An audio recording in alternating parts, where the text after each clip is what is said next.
My fiancé, whom I had been with for 7 years, decided to leave me right when my business was struggling. Just 6 months before our wedding. It's worth mentioning that I was overweight. She met me when I was overweight and I remained that way throughout our relationship. However, she never stopped criticizing my weight and constantly compared me to her previous partners who were in better shape. On the day she left, she brought up how she was never physically attracted to me. And with my business going downhill, she didn't see a future for us. About a month after the breakup, I discovered that she had been cheating on me with one of my regular clients, wealthy, for at least a year. For the next 3-4 months, I went through an intense period of pain and sadness like I had never felt before. But then anger took over and along with it, a strong desire for revenge. You see, I'm a hands-on kind of person. And I believe that gaining knowledge is crucial to achieving results. So I embarked on a mission to educate myself as much as possible about fitness and apply it to transform my own body. To cut a long story short, I became completely obsessed with fitness. In just 3 years, I managed to go from weighing 450 pounds with over 55% body fat to a lean 200 pounds with 7% body fat and a solid physique. The remarkable thing is that throughout this entire journey, she had no idea of what I was doing or what I had accomplished. After 3 years, I made the decision to move to a different country. I'd closed down my business and wanted to pursue a better future elsewhere. A few months after settling in the new country, I received a surprising request from a major newspaper back in my home country. They asked me to give an interview for an article about young immigrants. Unbeknownst to me, the photo I provided them with ended up on the cover of the newspaper. Suddenly, I started getting tagged on social media and people who hadn't seen me in a long time couldn't believe their eyes. The news spread until it reached my ex-partner's ears. It turns out she went and purchased the newspaper, and a mutual friend who happened to be there witnessed her shocked reactions.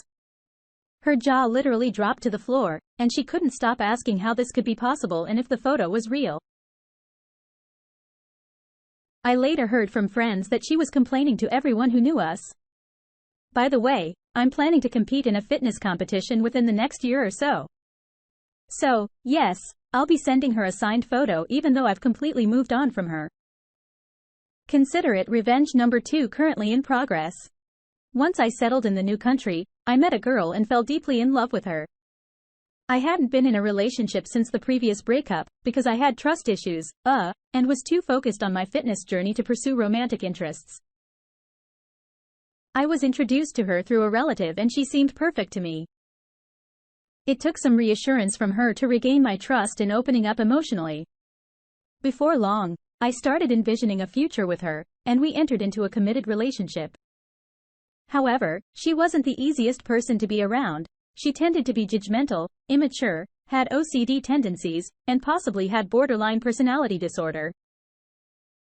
She struggled to express her feelings openly and had unconventional views on relationships, marriage, and having children. Whereas I was very much in favor of marriage and starting a family. Her lack of experience in serious relationships made things more challenging. Despite the negative aspects, she had some wonderful qualities that kept me holding on. There were times when she could be incredibly sweet and caring. Anyway, the relationship abruptly ended after 4 years when I proposed to her. And she couldn't bring herself to say yes. Instead of a direct rejection, she proceeded to list all my faults and shortcomings right to my face. At the top of her list was the fact that I was new to the country and hadn't yet established myself. Meaning I didn't own a house and didn't have a large bank account. She even went as far as saying that if I were to lose my job, which was a decent corporate job, it would be difficult for me to find another one, and all the responsibilities would fall on her. She rejected me on so many levels. It's hard to find any humor in it. No doubt about it. This breakup was the most excruciating one I've ever been through. It felt like my soul was torn in two, and not having my family and friends around for support made it even worse. It was absolutely brutal. Things got so bad that I started experiencing intense physical pain, lost track of time for months on end, and sank into deep depression. At some point during this living nightmare, I reached my breaking point and underwent a massive and sudden transformation. I completely shed my old self and emerged as a different person. I made a solemn vow to achieve career goals that most people would consider impossible. And through that, I would seek my revenge. A year and a half has passed, and I've made some significant improvements in my life. I've boosted my income significantly, purchased a nice apartment in a good neighborhood, and finally got the car and motorcycle I've always wanted. On top of that, I'm working on building 2 companies, one in consulting, and another in the tech industry. The tech company recently received a high valuation, and our goal is to make it a big success. Along the way, I've had the opportunity to meet incredible and successful individuals, and I formed some great friendships with them. And you know what? I'm not planning on stopping here. I'm fully aware that revenge is a dish best served cold. And I'm not bothered by the fact that it hasn't been fully achieved yet. Aside from all of that, I want to express my immense gratitude towards these 2 women. Despite their rejection and the pain they caused me, they have ultimately made me a better person. Their actions have motivated me to push myself, explore new possibilities, and exceed my own limitations. They've opened my eyes and provided me with the motivation to pursue my dreams.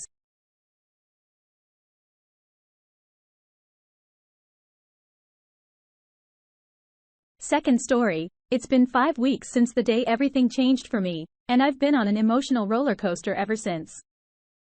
My wife and I have been together for 23 years. We're both in our early 60s and were previously married. We got married 5 months after being introduced by one of her sisters.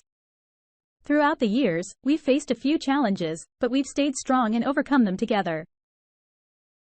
Our relationship has only grown stronger over time, and now we're empty nesters who spend a lot of time together and have an active and satisfying bed life.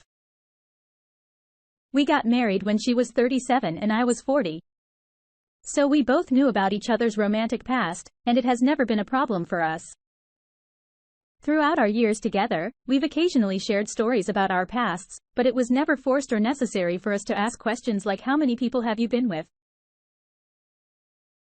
Or delve into explicit details about our previous experiences.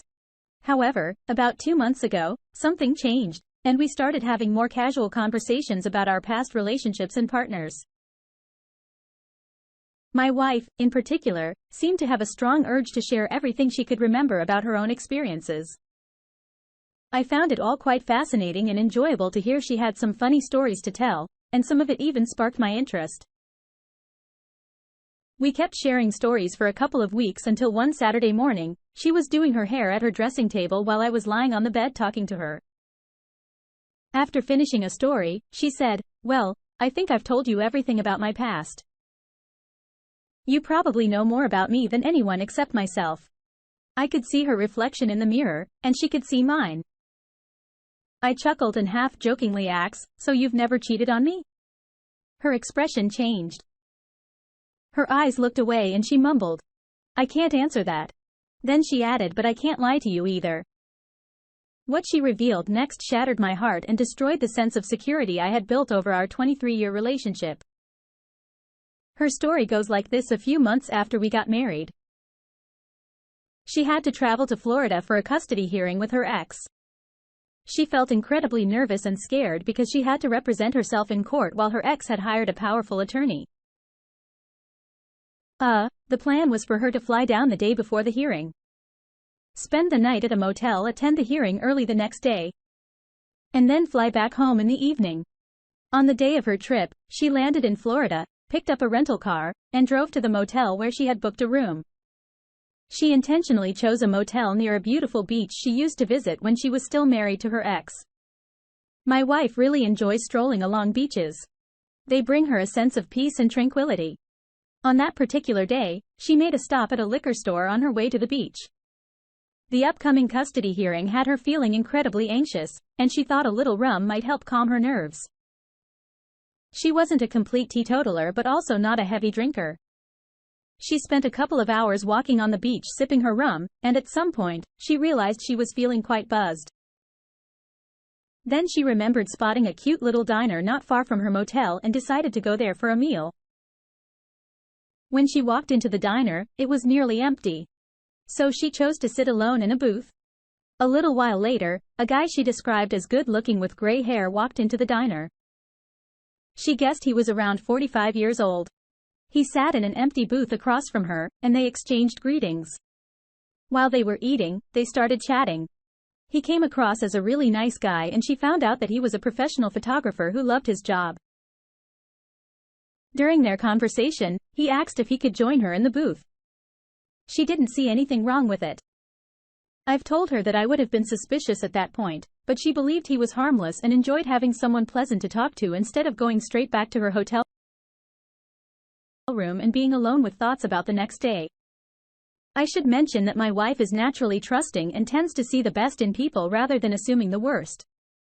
I'll spare most of the details, but she ended up sleeping with him. She recalls that they drank a lot of wine. She's not using that as an excuse, and at some point, he started kissing and touching her. At some point, he suggested they take a shower, possibly to sober up both of them because she vaguely remembers being quite drunk. And the shower water feeling cool or cold. Once they reached his bed, she says he was too drunk to fully perform, so he couldn't get it in. Whether that's true or not, or whether she's just sparing me that detail, I'll probably never know. However, she has admitted that he was touching her all over. And she did some BJ to him, so she's probably telling the truth. The images in my mind have been tortuous. She says that by the time they reached his bedroom, she realized she was doing something very wrong. She thought about backing out, but he became quite aggressive, and she realized she didn't really know him at all. So she decided to just give him what he wanted and get it over with. She says he fell asleep soon after and started snoring loudly. That's when she quietly got off the bed, got dressed, and left the house without waking him up. She says she cried during the drive back to the motel, and when she arrived, she felt dirty, so she spent a long time in the shower trying to clean herself and crying. I've learned that some betrayed spouses prefer not to know the details, while others like me feel a strong need to know everything. I've asked countless questions, even though there are some things she doesn't remember due to the passage of time. However, since she first told me about it, she has been completely open to answering any questions she can. I understand that many of these questions have been difficult for her to answer, and the answers have been painful for me to hear. And nevertheless, she has fully recognized my need and right to ask them and has been patient in doing her best to provide answers. She has apologized many times and is committed to rebuilding my trust in our marriage. She admits that although she doesn't think about that incident often anymore, it bothered her greatly for a long time. Whenever it crossed her mind, she wanted to tell me but was afraid of hurting me. However, when I directly asked her that morning 5 weeks ago if she had ever cheated on me, she couldn't lie. She swears that she has never repeated such actions, and I have no reason to doubt her. There haven't been any signs or suspicions of anything happening since then. She has repeatedly taken responsibility for her actions without making excuses. Even though it's been more than 20 years since this happened, it doesn't make the incredible shock, pain, anger, and disappointment I've been feeling any less intense. When she disclosed it to me, it felt as if it had just occurred the night before. She acknowledges that even though she's had over 20 years to come to terms with it, for me, it feels fresh and painful. As I mentioned earlier, the intrusive thoughts have been terrible, although they now occur about 8 or 10 times a day, instead of every 3 minutes like they did initially. I came across an article that mentioned how closeness is often the most challenging part for a man to overcome when his wife cheats on him. I truly believe that the closeness was the main part of my wife's one-night fling. According to her, it wasn't even satisfying for her because the other guy was selfish and focused only on his own pleasure. I just wish she could explain why she did it, but she can't provide a clear answer. If she told me that she was incredibly attracted to him, and since she was far from home and wouldn't see him again, she decided to have a casual encounter, I might understand to some extent. However, she sincerely insists that she had no intention of engaging in closeness with him when she went to his house. She believes alcohol played a significant role, but she emphasizes that she doesn't want to use that as an excuse. She acknowledges that what she did was wrong, regardless of whether she was drunk or not. In a strange way, I consider myself fortunate when I compare my situation to others here. My wife had a one-night fling with a guy who lived 1,200 miles away from us. There was no ongoing affair or emotional connection involved. She never had any further contact with him. She can't provide a clear explanation for her actions, but she doesn't try to make excuses for what happened. She emphasizes that it was a one-time occurrence and not something she did before or has done since.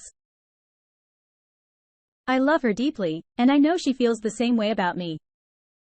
We have shared 23 years of good memories together, and we are committed to moving forward and working together to build a marriage relationship that is forever changed but stronger and better than ever before. She constantly tells me how sorry she is and expresses her love for me multiple times a day. I had made up my mind that I wouldn't forgive her unless I genuinely felt forgiveness in my heart. And it took me a couple of weeks after D-Day to sincerely forgive her. I know she is fully aware of how wrong her actions were, and she deeply regrets them. If she had the chance, she would take it all back instantly. I also know that she truly understands the extent of the pain she caused me, and that's something I will never forget. I'm writing this because I don't really have anyone I can talk to about it, but I felt the need to share it with someone. By the way, she managed to overcome the powerful lawyer and won the custody battle.